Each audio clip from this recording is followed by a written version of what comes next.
Okay, you ready? Yeah. Okay, well, obviously you download. Yes. For the second time. Yes. In 20 years. 27 years. Can you believe that? It took 27 years for these guys to ask us back. What went wrong? I don't know. But anyway, after tonight, they're going to think to themselves, why has it taken so long? Yeah, absolutely. But then again, you know, these things happen. Yeah, but I'm looking forward to it. I mean, it's great. Today's a good lineup. Motown and you guys and such. Yeah. Awesome. Yes. And Marshall's everywhere. So, yeah, Marshall's everywhere as usual. Yeah. So what Marshall you got at the moment? I'm using still the Ratman 9100s. 9100s. Yeah. And I'll stick with the 50s. I don't know. I always have done. You know, it's one of those things. I come back from the days. I go back, obviously, late 60s, early 70s, when we just thought a 50 watt was more manageable, crank it right up. You know, lots of places you play, you got an amp that's like 100 watt, you have to turn it down to like number 2, so then you can't smaller amp, wang it up, and we all did that. I can remember Michael Schenk, I'm pretty sure the same thing, you know, same thing, Glenn, the same thing, lots of people. Well, we've got quite a few new products out anyway.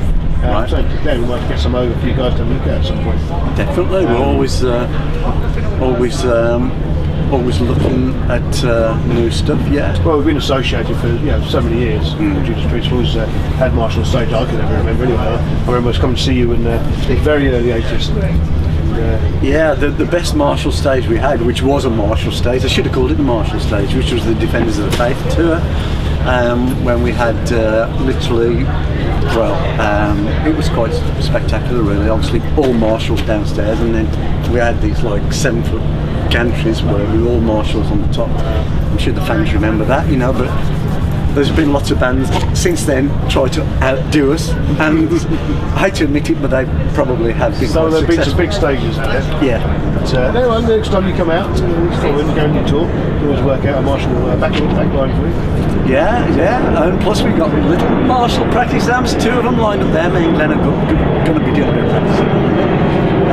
Obviously in the dressing room, an essential part of the tour. Absolutely. So when you played your first Marshall, do you remember back then? Oh my God. It'd be in the early 70s, I guess, you know. I had to work my way up to kind of deserving one really in those days, and getting the cash for it, you know. So I was kind of stuck with, you know, really battered Park and Elgin stuff, and anything I could get my hands on, you know. I just saw that Park stuff. That's what yeah, it was good. Now. Well, it was good stuff, you know. But it didn't say Marshall. These guys have got the logo. See, we like the logo best. But the Park was Marshall. Part of the same thing. It's excellent. So when did you start playing the guitar? I guess I was 16. I was 16 when I started playing, and wasn't really playing at all, really, you know. But it's amazing how it sort of just grabs you, you know. But obviously, when Hendrix appeared on the scene, that's when it was really, you know. It was yeah, we brought the guitar alive, didn't it? I mean, I was into music and I was a fan, you know, John Mayall's Blues Breakers and stuff like that. But when Cream and the Hendrix, especially Hendrix, came along, you know, you get interested, so you buy a guitar, really. You know. But I mean, Judas Priest have got their own legacy, haven't they? You know, the way people dress, that sort of heavy metal look. It's not really very good, isn't it, Judas Priest? Yes, fortunately, we were able to sort of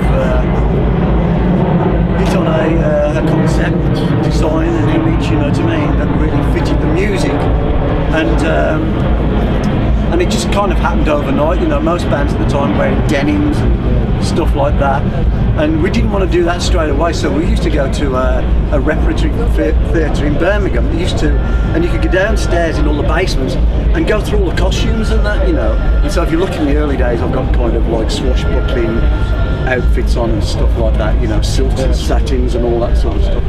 But it just never actually seemed right, you know. But and then the leather and studs came onto the scene, and that was it. So suddenly we got the look, we got the sound, and the motivation, and the amplifiers by then, and the guitars. So Took the world by storm. we went, yeah, And still going. still going strong.